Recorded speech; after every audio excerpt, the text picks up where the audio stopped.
Saludos a todos y bienvenidos a un nuevo video de la materia de mecánica tensorial. En esta ocasión veremos los valores y vectores principales. Este tema ustedes ya lo han visto en otras materias y lo conocen con el nombre de valores y vectores propios.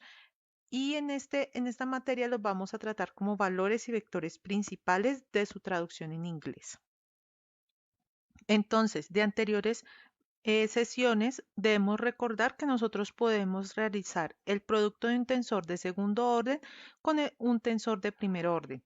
De esta manera, entonces, en notación inicial tenemos que nuestro tensor de segundo orden mostrado por la letra T sub ij y nuestro tensor de primer orden mostrado por la letra U sub j da como resultado B sub i.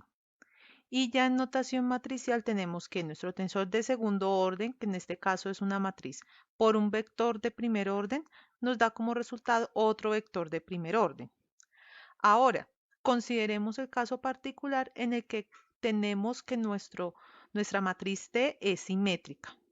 Entonces, eh, eh, co- eh, en este caso, nuestro tensor es simétrico y todos los componentes de este tensor son componentes reales, es decir, nosotros no tenemos componentes complejos o imaginarios en nuestra matriz. Entonces, al tener esas dos condiciones, simétrico y real, podemos tener un vector asociado a ese tensor y que lo vamos a designar por la letra n gorrito. Entonces aquí vemos a nuestro tensor de segundo orden y a nuestro n gorrito y ese nos va a dar como resultado un vector v. Y en notación indicial nos quedaría de esta forma. Nuestro tensor de segundo orden t y j, nuestro vector n sub j y eso es igual al vector sub i, b sub i. Ahora, nosotros podemos representar a nuestro vector v como un múltiplo del vector n sub i. Entonces lo vamos a representar como si nuestro n sub i estuviera multiplicado lambda veces por un escalar. Cada término de ese vector va a estar multiplicado lambda veces. Entonces, reemplazando este b sub i, en nuestra fórmula de t sub i n sub j igual a b sub i, obtenemos que eh, t sub i n sub j es igual a lambda n sub i. Esto en notación indicial. Y en notación matricial ya tenemos que multiplicado por n gorrito es igual a lambda por n gorrito. Esta es nuestra ecuación principal en donde podemos representar a n gorrito como nuestro vector principal o nuestra dirección principal y lambda constituye el valor principal de este sistema. Todos estos, tanto lambda como n gorrito, son las direcciones que este lambda como n gorrito está asociado a nuestro tensor de segundo orden o nuestra matriz T. Entonces, en notación indicial tenemos esta igualdad y podemos trabajar algunas operaciones trabajando con esta igualdad. Entonces, en el caso de la notación indicial, tenemos que esta igualdad se puede igualar a cero. ¿Cómo la hacemos igualando a cero? Pasando este lambda n sub i a restar al otro lado. Entonces tenemos restando a t sub ij nj menos lambda ni igual a cero. Ahora, nosotros sabemos que aplicando la propiedad de sustitución del delta de Kronecker, tenemos que podemos obtener un ni multiplicando a un vector nj por el delta de Kronecker ij. Sabemos que se reemplaza la posición de la letra que está repetida por la letra que no está repetida en el delta. En este caso, la letra i. Entonces así obtenemos nuestro n sub i. Entonces hacemos nuestro reemplazo de ni por delta ij nj para dejar todo en términos de nj. Entonces obtenemos esta expresión y entonces lo que hacemos de acá es sacar factor común al vector nj, n sub j, que en notación indicial los vectores se representan solo con un índice, un subíndice. Entonces, al sacar factor común n sub j, tenemos que t sub ij es igual menos lambda delta ij por nj es igual a 0. Esto es notación indicial. Si queremos transformar eso en notación matricial, obtenemos que nuestro tensor T menos lambda, que es un escalar porque no tiene ningún subíndice, y el delta de Kronecker, que nos representa la matriz identidad, todo esto multiplica nuestro vector n gorrito, y eso va a ser igual a 0. Esta es la situación que tenemos realmente cuando tenemos un problema de valores y vectores principales. Entonces, vamos a tomar nuestra ecuación en la notación inicial y vamos a hacer las expansiones que hemos hecho en el caso de la convención suma, también las podemos hacer en la notación inicial. Entonces, teniendo en cuenta que i varía de 1 hasta 3 y j hace la misma variación, entonces tendríamos este sistema de ecuaciones en donde y en este caso, la primera fila corresponde al índice sub i de i igual a 1. En el segundo caso corresponde a i igual a 2 y la tercera ecuación corresponde a i igual a 3. Y en cada ecuación j varía desde 1 hasta 3. J varía desde 1 hasta 3 y en la tercera ecuación pasa lo mismo. Como tenemos el delta de Kronecker solamente es válido si i es igual a j.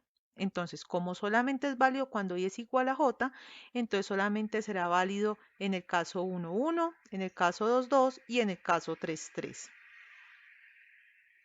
Y en el resto de casos, como los i son distintos de j, entonces serán los deltas iguales a 0 y por lo tanto el factor lambda no estará implícito en esas ecuaciones.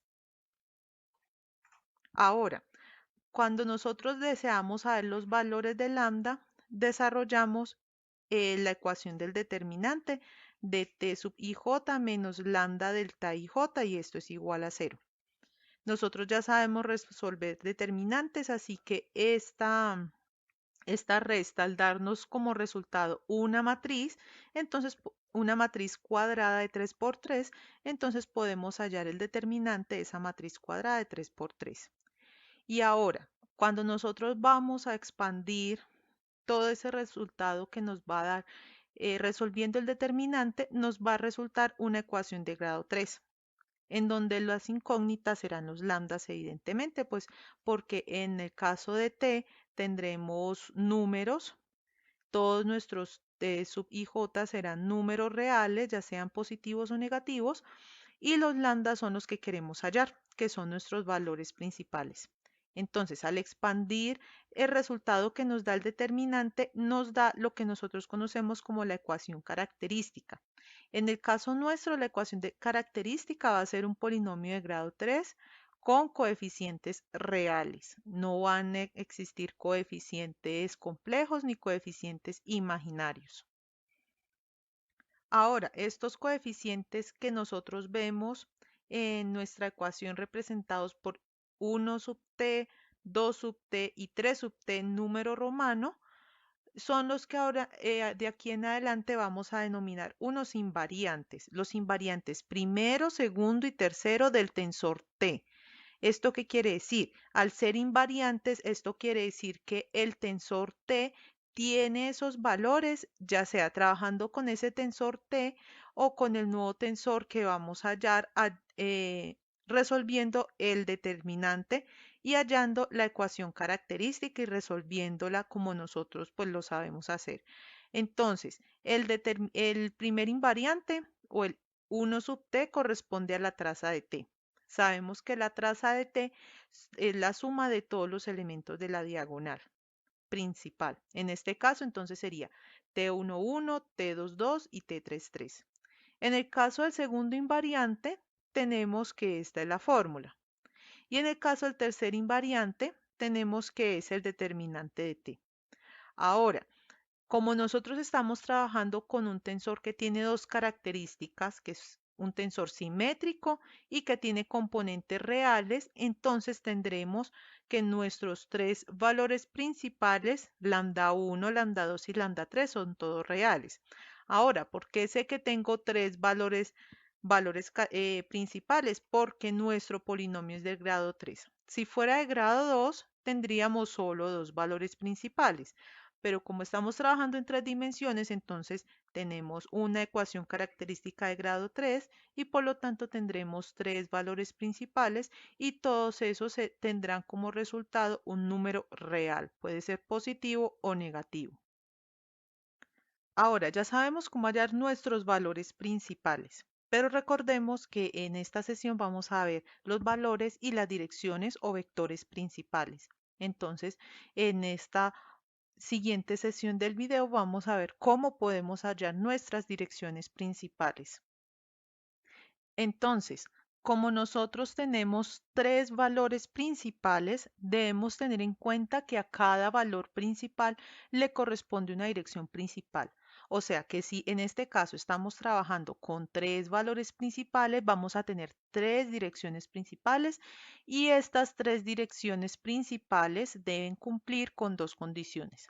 La primera, que resuelvan esta ecuación.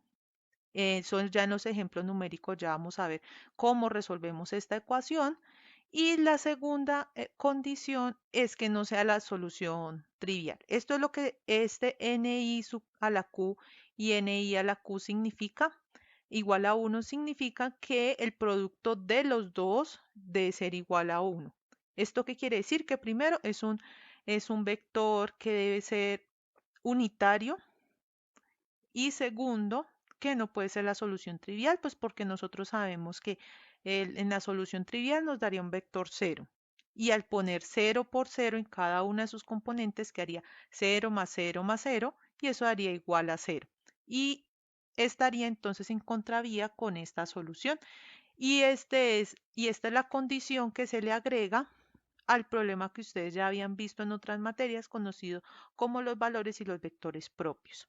Entonces, al tener nosotros 3 direcciones principales, en donde Q denota cada dirección principal, Q igual a 1, Q igual a 2 y Q igual a 3, entonces tenemos 3 condiciones.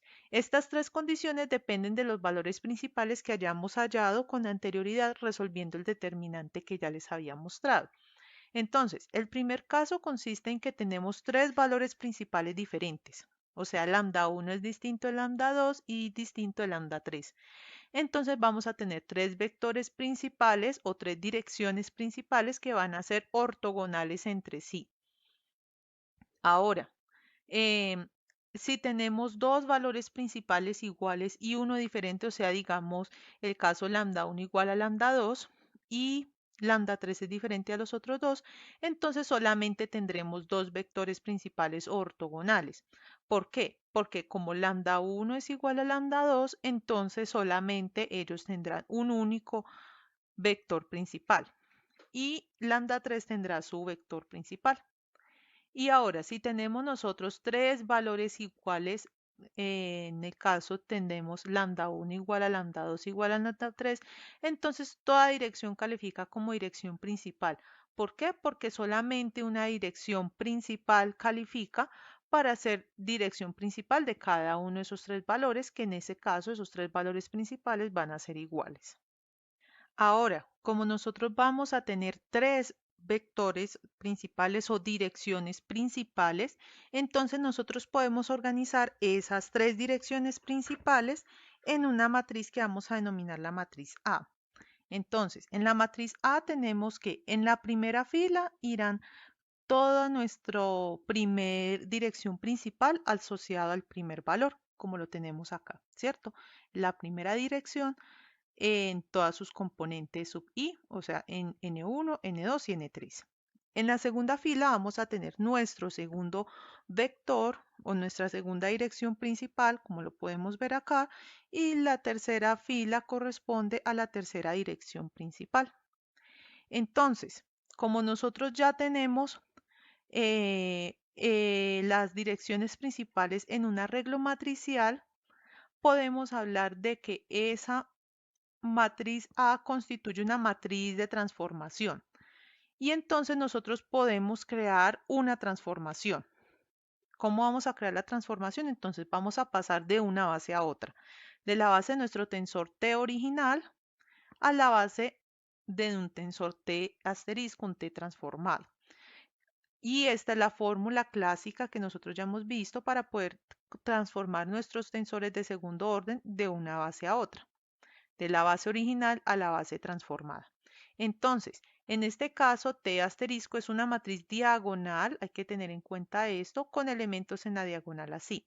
Entonces, nuestros elementos en la diagonal van a constituir los valores principales que hemos hallado a resolver nuestro determinante que ya les he planteado antes.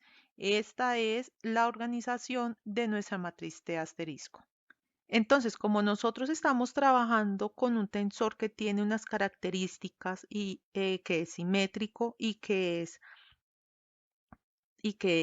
real, o sea, tiene componentes reales, entonces podemos deducir algunas propiedades a partir de ese tensor con respecto a los valores y las direcciones principales que podemos obtener de él. Entonces, lo primero que debemos tener en cuenta es que los valores y vectores principales, tanto de la matriz T, o sea, nuestro tensor simétrico y real, como de la matriz transpuesta son los mismos.